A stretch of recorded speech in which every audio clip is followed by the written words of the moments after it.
Welcome back to my Reacts channel. Today we're going to react to the world's best steak. This is the #1 rated steak in the entire world, and we're going to compare it to this ultra-rare Wagyu that costs $100 per bite, this futuristic steakhouse that turns meat into cotton candy and everything in between. And we're starting here in Turkey at Salt Bay's restaurant, Nusret Steakhouse. You ready? Always. Tell me about the grill. This is iron. We use only charcoal. This is going to give incredible flavor to the meat. This is the giant tomahawk, Turkish Wagyu. 4 weeks, dry age. Look at the incredible red, vibrant color of this beef and the streaks of fat in there, that beautiful marbling. Most important, you must hear this voice. You want even contact across the whole tomahawk on the grill so it gets even char marks, but this is heavy, so it doesn't need you to press it. Obviously, we don't have any browning in the center there, but look at these lines. He flips it sideways for the crosshatch pattern when you get that kind of crisscross on a steak. In addition to the tomahawk, he's also got a beautiful Chateaubriand. This is a tenderloin, but it's the best part of the tenderloin. That's a good sound. Looking good, Salt Bay. When you cook, must be more gentle. Oh. Look at the contrast between the golden brown crust on the edge there and that beautiful red on the inside. Now he's laying it on its side to render some of the fat on the edges off. And look at this. I just noticed his chain is the exact same shape of the steak we're cooking right now. Okay, he's letting me go for a try here. Hopefully I don't mess it up. Push it down a little bit. Quickly get that very, very top part. Isn't this crazy? Me and Salt Bay used to have beef. Now we're cooking beef together. Look at the perfect pattern that he got on the tenderloin. This is the art. He's right. Cooking is a patient process sometimes. We've been standing here for maybe 15, 20 minutes. Every minute is important. Salt Bay. Every few seconds, he spins the steak just a little bit. And what that's doing is making sure that the whole steak gets even contact across the grill at all times. He's moved it around so much that it almost has a fully even crust. This is the longest I've ever seen a steak cooked on the grill. And it looks amazing. Almost medium. How do you know? Last 29 years, I cook every day. Looks like it's done. It's time for the presentation of the steak, the moment you've all been waiting for. Look at that. Cooked to perfection. The biggest bite of meat I've ever had. That's the color right there that you want in any steak. To see how much care he puts into cooking it and then to actually taste it right away after that. It's juicy. Look at that drip. It's flavorful, perfectly salted, unbelievable. I've always wanted to see him do this. This is so satisfying. Oh, listen to those crispy chicharrones in there. It's one of the best sounds I think I've heard from food. And if you think this looks good, just wait until you see some of the steakhouses coming later in this video. Listen. 3, 2, 1. Salt Bay! Oh my God, with the chicharron in there? Salt Bay. Can I ask you to just try my steak seasoning? Okay. This is my Osmo steak seasoning. It's available at Walmart, and in addition to the steak seasoning, I've got chicken, seafood, vegetable, and all-purpose flaky salt. Since you're the king of steak, I'd love to see if this is Salt Bay approved. I'm kind of nervous. He's keeping me in suspense here. Gorgeous. You like it? Very fresh, tasty. Salt Bay. One of the best bites of steak I've ever had. Our next stop is a Michelin-starred steakhouse called Cut, and here we're gonna try the rarest steak in the entire world, Japanese Kobe beef. It's so rare that each cow actually gets its own official birth certificate. Oh, and this is my friend Eric. He's gonna be eating with me. How's it going, guys? Why would you wear Crocs? I told you multiple times this was a fancy restaurant. You can take the man out of the Crocs, but you can't take the Crocs out of the man, am I right? I feel like I'll regret introducing you to the head chef, but I'm gonna do it anyways. Nick, nice to see you. How's it going? How are you? I am looking for the dollar menu. Not here. This is what we're going to be enjoying today. This is the real deal Kobe beef. All Kobe beef is Wagyu, but not all Wagyu is Kobe beef. So it has to meet a certain criteria to be eligible to sell it. You have to have this certification. It's about $100 an ounce. I've had people cry after they've taken a bite of this. What are we about to experience? You know a regular steak, right, Eric? Yeah. Well, if you jump a few levels above that, you get Wagyu. Very fancy Japanese beef. But then above that, there's this very small amount of absolutely perfect Wagyu that qualifies as Kobe beef. And this is considered the best steak on the planet. It's like Big Mac, but 10% better or something like that. No. What I love so much about Wagyu is every single cut is different, like a snowflake. One of the other things that makes it so expensive is you're trimming off so much of these different parts to get to the core of the Wagyu. This one little piece right here is about $25 worth of Kobe. Look at it compared to my head. What are you gonna do with this? The cool thing about Kobe beef, you can do whatever you want to it, and it's not going to suck. So are you thinking like chicken McNuggets? The whole space back here is hot. Like, it's not just this, it's like the entire kitchen is like scalding hot. It makes me angry back here. I just want to do a quick challenge and see which one of you can hold your hand over the grill longer. Eric versus Chef. 3, 2, 1, go. I'm gonna have burns from I that. can't feel anything. Dude, what are you I talking can't feel about? anything. All right, let's cook. Where do we start? This is a little bit of rendered Wagyu fat. Wow. Not to change the flavor of the beef at all. See how he's seasoning from high up, guys? This is how you're supposed to season. Kobe goes on. The smell is insane. Do you feel like a high level of responsibility cooking this meat? 100%. Yeah, I mean, this is something that you cannot mess up. You're saying that to me like I would mess this up. You absolutely would. What's so cool about how they cook this Kobe here at this restaurant is that they're getting the flavor and the grill marks from the charcoal and the wood over here, and then they're moving it over to a plancha to cook it the rest of the way through in a different way. I like it a little past medium rare. It looks so good. You might shed a tear or two. This is going to be the best steak you've ever had in your life. You guys are in for a treat. We're just going to serve it simply with a little bit of salt. The plating is awesome, super simple. Let's do this. Cheers.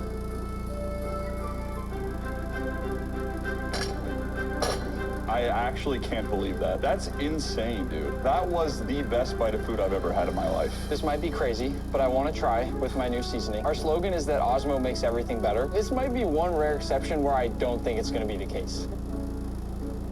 That's insane, dude. It's fun. The only thing I feel like could make it better is some ketchup. Let's go to the next steakhouse before I get mad. Our next restaurant is a Brazilian steakhouse called Max and Guga's Meatery. Since my friend Guga is Brazilian and Max cooks meat almost every single day, I asked them to open a one-day restaurant just for this video. Nice to meet you. Nice to meet you. Heard so much about you. This is quite possibly the most exclusive steakhouse in the world. It is as exclusive as it gets.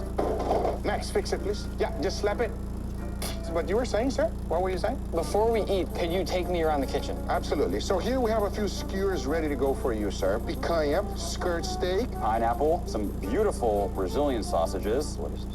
filet mignon, and We bacon. have the filet mignon and bacon, and of course, we have the Wagyu. But not any Wagyu. These are the most exquisite Wagyus in the world because each single one of them is an experiment. Max, can you do it properly, please? Are you all right? I'm good, I'm good. Okay, good. But as I was saying, each one of these Wagyus are experiments from my videos, and only for you. Max, you begin with this one, please. So a generous amount of salt in all of our skewers. Do you know what this cut is? Picanha. That is correct. Brazilians' #1 steak. Picanha, we only use salt and nothing else, but the other two, we're actually going to use a little bit of black pepper, which is totally fine. I'm still a chef in training at this Brazilian steakhouse, but somehow today you've left me with the best of the best, the Wagyu. That is correct. Don't mess it up, Max. How do you like your steaks? I actually prefer medium. What? I'm serious, I like medium. Get out. We got our grill nice and hot. Let's put them in. Why don't we start with the picanha? It's the biggest. Yes, and the best. Picanha is in, followed by... Beautiful flank steak. That's correct. Outside skirt steak. That is correct, sir. We have our bacon-wrapped filet mignon. And the end? Sausages. Yes. Voila. Now close this up because we're not done yet. It is time for our beautiful pineapple dessert. Giving our pineapple a really nice sear from both sides. Charcoal at the bottom, torch over the top. We're cooking from every angle. Don't burn it, Max. Not bad. Now that we got a little bit of char, we'll sprinkle a little bit of cinnamon and sugar. And now we let it cook for a little bit longer, caramelizing everything, and it's gonna be amazing. No, what are you doing? We gotta caramelize it nice and slow. Good things comes with patience, Nick. Guga! Let's check in on our meat. Oh, okay, we're getting there. Color is looking great on that skirt steak. All those juices just basting itself. That man is in for a treat. He is. Let's cook you some Wagyu, sir. Straight from Japan, several different gradings. I just want to ask one more time, how do you like your steaks? Medium. And the key is to get a nice, beautiful golden brown crust. That type of caramelization is the one I like. You go sit down, sir. You go enjoy it. We're ready? Yes. We're ready. Now we serve. Here we got some picanha, sir. We have some beautiful flank steak. Nice and medium, just the way you like it, sir. Wow, that looks cooked really well. Oh my gosh. Sorry about that. You're gonna poke me in the eye. I apologize. The picanha is really good. Max. Lower it here to the table. So unprofessional. There you go, and then put it down. Yeah. Yes, chef. You just upgraded. Good job. It's cooked plenty. I'll double check for you. No chance you guys are supposed to be eating. I will say, so far, very good. I quite literally believe that Guga and Max could make the best Brazilian steakhouse on the planet for one day. Probably not every day, but definitely for one day. Sure, we got some slices of... Oh, Apologize. Wow, the nice thin slice right there. Yes, sir. Very good. I think you could use one more slice. You almost just poked my eye. Don't. That's Put it insane. down. This is actually so dangerous. I apologize. The marinade on this is fantastic. Very good, huh? This is the biggest plate of meat I've ever had at a Brazilian steakhouse. They actually did an incredible job. All right, I need you to try this one. It's a picanha, Wagyu A5, some of the greatest picanha this side of the Mississippi. Wow, that's incredible. Thank you. Good job, chef. And here we have the specialty, sir. Just a few pieces of Wagyu for you. Something is, oh my, that's disgusting. We dry aged in durian. We like to experiment here, sir. It's like petrol. It's horrible. And of course, we have dessert, sir. This is caramelized pineapple. Dig in. That is exceptionally good. Maxagoog is meatery. You wish you could eat here, but you can't because you guys are permanently closed right now. At least we made it one day, Max. Our next restaurant is Peter Luger Steakhouse, the #1 rated steakhouse in New York City that's world famous for its dry-aged beef that's served on a hot, sizzling plate of butter. I've also brought along my friend Matt Stoney to help me eat. If you haven't seen him before, he is one of the best competitive eaters in the world. First, we're gonna check out their dry-aged vault. This room we're entering right now is filled with over $1 million worth of dry-aged beef. And to remind anybody who doesn't understand, the entire point of dry-aging like this is to develop lots and lots of flavor in beef. It smells like a weird cheese. I've never smelled a smell like that before. As we walk down this room, the meat is going to get harder and harder because it's been aging longer. The meat just goes on forever. They just have tons and tons of meat hallways in here. Peek over the top. That's it's like the insane. coolest view I've had in here. I'm not that tall. You want me to lift you up? Sure. Oh, it's beautiful. Some of these actually feel like a rock. I think I've torn my knuckle a little bit by just knocking that.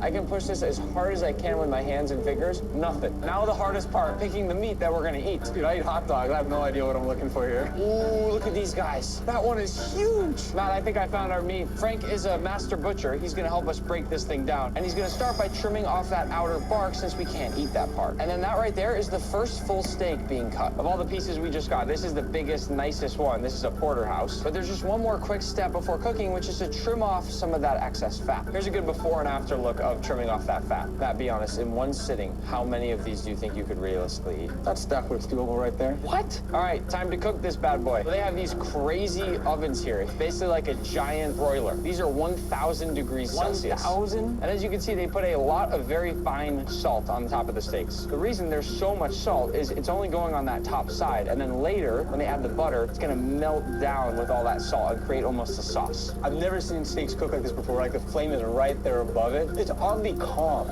Oh, it's on fire. It's like making a s'more. Looks like it's time for a flip. Oh, nice. baby, there we go. Look at those bubbles on there. All of that really fine salt has dissolved across the steak. When it's almost done cooking, they're gonna slice the steak. And as a reminder, this is a porterhouse, so you get both that New York strip and the tenderloin here. But the very final step is to cook it a second time in some butter to give it some extra last-second flavor, and that way they can send the finished plate out to the dining room when it's still hot and sizzling. Matt, you want to share or you want your own? Is that a question? This looks amazing. I think there's something about watching it be cooked that makes me hungrier. It's like waiting in line at Disneyland or something, you know? It's like you see all the action, you get really excited. I'm gonna go for a piece of the tenderloin first. Going for a little butter dip as well.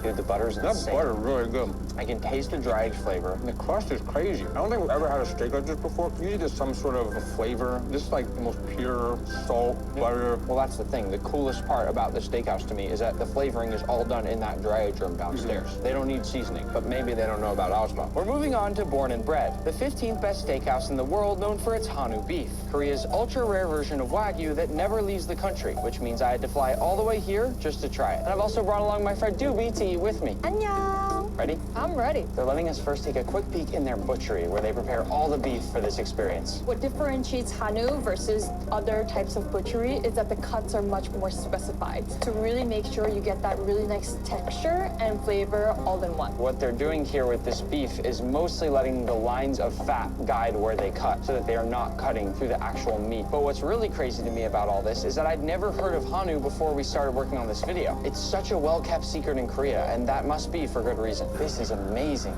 Wow, so fancy. No, I didn't know it would be this fancy. The first dish we'll get to try is this steak tartare made from Hanu top round.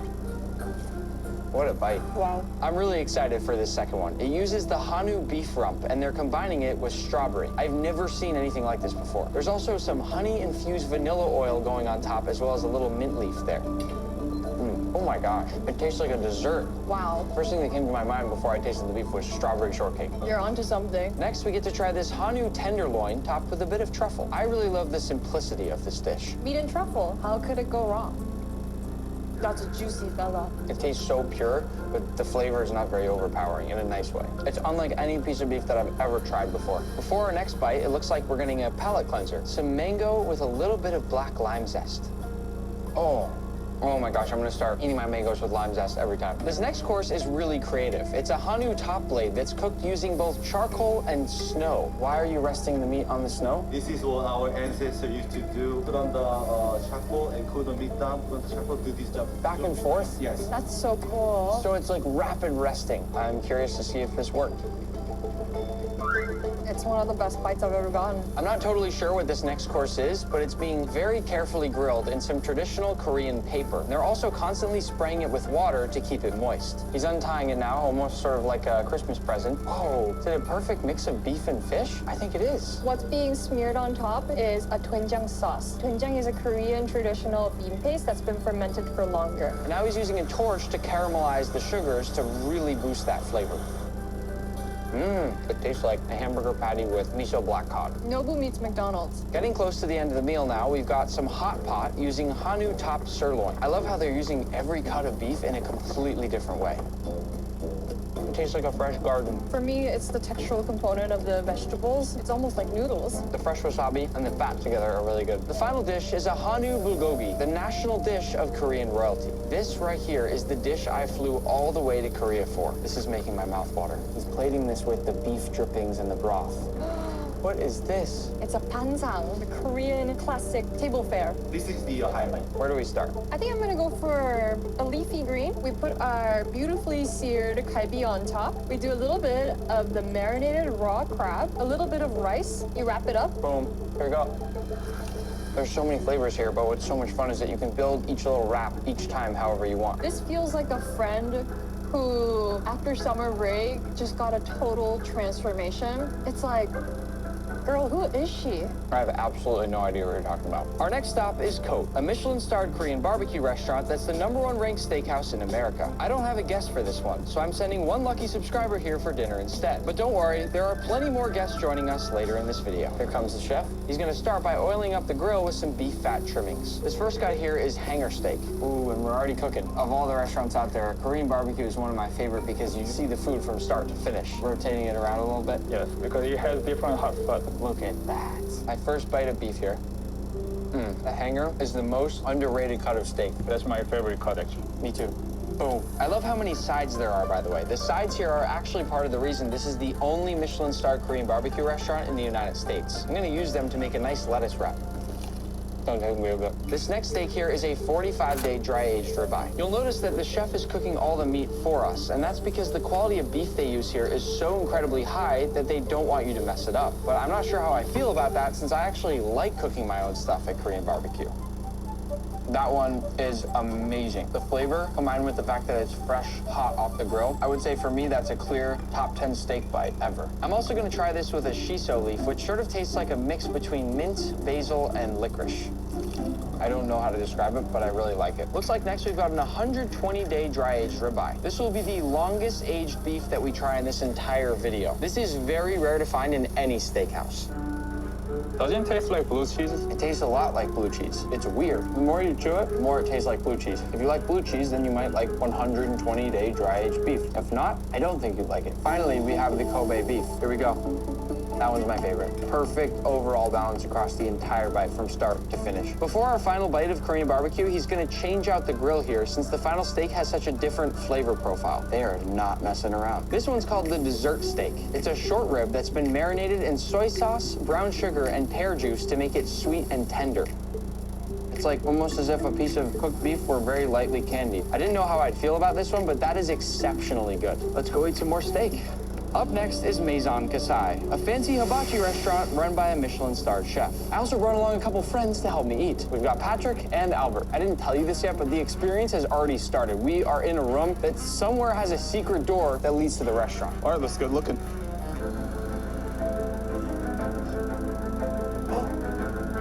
Nope, that's not it. Oh, Albert, you found it. Oh, no way. Welcome, guys. Welcome. All right. All right, here we go. Okay. Who wants to try? Get loose. Oh, no, I don't like this. I don't like this. All right, here we go. We're just gonna stack this egg. What? Leaning tower of eggs. All right, we're gonna light it up. Oh! We're gonna start off with some egg. What? We're just gonna play with our food. It's like art. For the vegetables, for the rice. Is that day-old rice, chef? Week old. A week old. All right, there we go. So hard. Oh, I love you guys. Oh, is that the awesome Damn. seasoning? Yeah, we got our furikake with sesame seeds. I love furikake. We have the veggies here. Some shiitake mushrooms, some rosemary. Wow, I love that. That right there is one of the small but important details that separates the good from the great. Beef tallow. Another thing that separates the good from the great. Start off with our ribeye. Beautiful ribeye. I mean, at a regular tapenaki place, they're not wrapping the meat like this with like rosemary and thyme. So this is just next level. Okay, there we go. Careful. Hey! This one's dangerous. Do not try this at home. Grab this. Oh, what? Oh, that was crazy. What is this guy?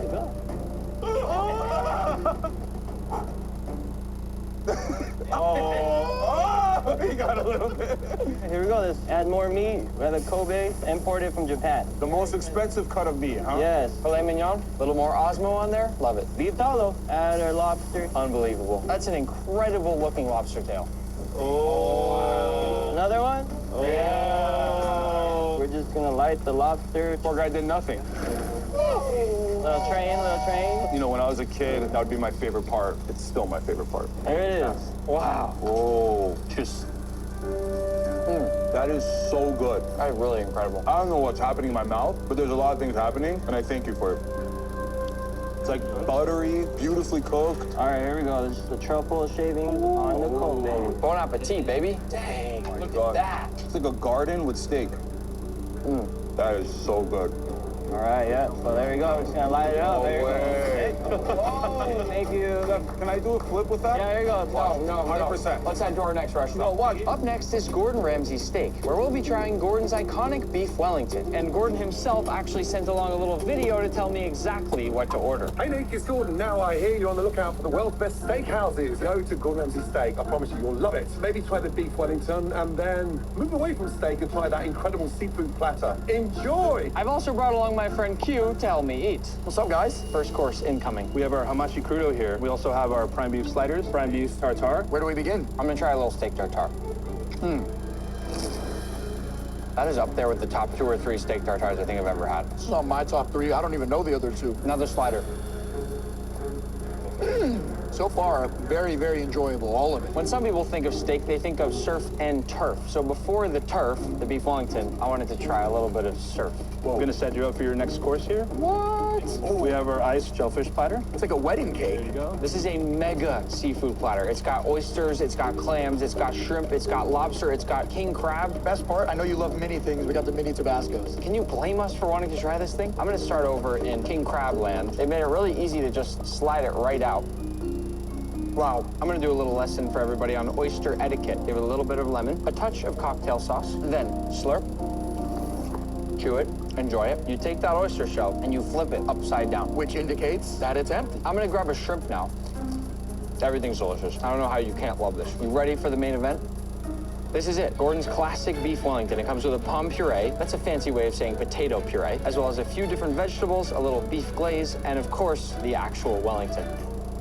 Perfection. You'd think it'd be hard to cut because it's beef, but it is like butter. You gotta make sure you get that puree. Oh man, it's iconic, it's delicious. So soft. It's got so many different textures. The crispy puff pastry on the outside and the creamy mushroom puree that's right inside that. And then the beef, of course, is a nice, beautiful, chewy texture. As it all comes together, it's the perfect bite. This is probably my 10th time having one of Gordon's beef Wellingtons, and it is perfect every time. Every single time. Let's go to the next restaurant. We are now in Paris, France to try steak frites, and I'm here with my friend Charles, who's gonna say the name of the restaurant since I don't know how. L'atelier entrecôte et volaille. This is the #1 restaurant in Paris for steak frites. But what really sets it apart is their secret sauce that people fly from all over the world just to try. Bonjour. Bonjour. Oh, very French, your bonjour. This is a typical French bistro. Look at the wood, the mirror, and look also how the tables are really close together. When you eat, you are really close to stranger. But that's That's French. This is Antoine. He's the executive chef, and he's gonna take us through how they make their steak frites. He starts off simple by tenderizing the meat just lightly, and then adds a little sprinkle of salt. Listen. They put the meat on the grill for 1 minute, then he turned the meat 90 degrees. He's getting that nice checkerboard pattern on the beef. Now he takes the meat once it's finished cooking and brings it up to rest. While the steak is taking a nap, we're gonna see the fries. This is the secret. The fries are pre-cooked. And with this technique, you have extra crispy fries outside and a puree inside. Into the hot oil we go. Again, the fries are already pre-cooked. We just need to basically crisp the outside now. And he's gonna give them a little shake to make sure they don't stick together. What a great sound. Fun fact, French fries were not actually invented in France. You knew that. Yeah, but I don't remember the country. The last thing to do is toss those fries in some salt, preferably Osmo. Oh, listen to the crunch. You wouldn't think they could taste so different from how they taste in the United States. They taste so different. What makes this restaurant and their steak frites so special is this sauce right here. This took them years to perfect. How many people know this recipe? Only 2 people. And he's one of them. Do you have it? The plating here is simple and traditional like any other French bistro. This keeps the focus entirely on the food and its flavor. A beautiful French bistro just for the 2 of us. Merci. Ooh. Oh, look at that. Very classic French presentation. Fries in the sauce. Oh. Oh, the sauce is so complex. The first thing that comes to my mind with the sauce is sort of like a creamy French pesto. I know what you mean. I think I taste tarragon, too. Yeah. If you look up close at the sauce, you can see how many different specks of color and ingredients there are in there. Do you know you have more than 20 ingredients in the sauce? How do you know that? It's a secret. I'm gonna jump to the meat. Really, really simple. Lightly tenderized, but it's already been aged just a little bit. The sauce tastes different based on what you eat it with. I just take the perfect bite. Steak, fries, and sauce. That's the best bite. It's like a good song. What song would it sound like? Good like black. I was initially almost a little bit skeptical about whether the sauce would be really that good, and it is that good. So maybe you that watch the video, you say, just steak and fries. But steak and fries, perfectly cooked with the sauce, it's an amazing experience. My first ever meal in France, definitely a good one. Et maintenant, tu vas manger une autre viande. I have no idea what you're saying. Our final steakhouse is Bazaar Meat, which blends Argentinian-style open-flame cooking with Spanish creativity to serve up some of the most futuristic steak dishes you'll ever see. I've also invited my friend Joe to eat with me. What up? He's a world-famous music artist, and he's got a concert in about an hour, so we gotta go. This is one of the craziest kitchens I've ever seen. This is our grill setup, and it's really, really hot. This basically is our main pass. The main pass in a restaurant is the control center. The food comes through here for you to see it before it goes out. Wow. I love how everything's wood-fired. You know before tasting anything that the flavor is going to be on point. Yeah. One thing before you start eating, guys, I need you to pick your steak. We have Washugu, Rosewood, Akaushi, Stemple Creek. Joe's my guest. I'm going to let him pick. That one. Perfect. The first dish is a foie gras cotton candy. This looks crazy. Cheers. Cheers. Oh, that's interesting. You have that pillowy, melt-in-your-mouth texture of cotton candy. Then you have the corn nuts, which are crunchy. And then they have the soft and creamy foie gras. Kind of tastes like cereal, like a foie gras-flavored corn flake. Yeah, kind of. Course number 2, Japanese A5 Wagyu air bread. I don't know if any of you ever watched the Netflix series Chef's Table, but this is the featured dish from that restaurant on that series, and it looks unbelievable. Oh. That's crazy. There's this very light, super flavor-packed cheese foam on the inside, and then the rest is just hollow. That's gonna be hard to beat. This one's called Neptune's Pillow. These are quite literally perfect pillows. You'll notice that it's tuna and not steak. Still think it's gonna be delicious. Oh, that's a 10 out of 10 crunch. That one went right off the charts. Dish number 4, classic steak tartare. It comes beautifully presented like this with little movie magic. Poof, the beef tartare is all mixed together. You first, please. A tartare sandwich. Who made a nicer sandwich, me or Joe? Cheers. It tastes like a really, really good soft hamburger. Very expensive slider. Course number 5, bison carpaccio. This one looks insane. Whoa, there's so much going on. You get hit with a little spice, you get a little bit of kind of blue cheese, you taste the celery, and the meat is so incredibly thin that it just kind of melts in your mouth. What's happening? We're going to Japan right now. Oh. We have omi beef, we have satsuma, and we have Washugu. Washugu basically translates to beef of the samurai. So this farm used to feed the samurai back in the day. Today we are samurai. We're gonna go ahead and cook a couple of tibafets. Listen to that sound. Going for a flip? Nice. These only sear for literally just a couple seconds on each side. This type of beef is so incredibly delicate, so you cannot overcook it. We're diving in. That is the definition of melt in your mouth. There's so much fat between the actual meat in each of these bites that it makes it break apart really easily as you chew. I feel like I'm back in Japan. Our final course number 7, is an akaushi ribeye, which I'm gonna top with a little bit of truffle. Make it rain. Honestly, like eating steak with my hands. You like eating steak with your hands? Yeah. Then I'll try the same thing. Incredible. The truffle too. For me, it's the exact level of dry aged flavor that I want. Not so much that I can't taste the actual flavor of the beef anymore, but not too little where it's just not there. Are you late for your show? One more bite.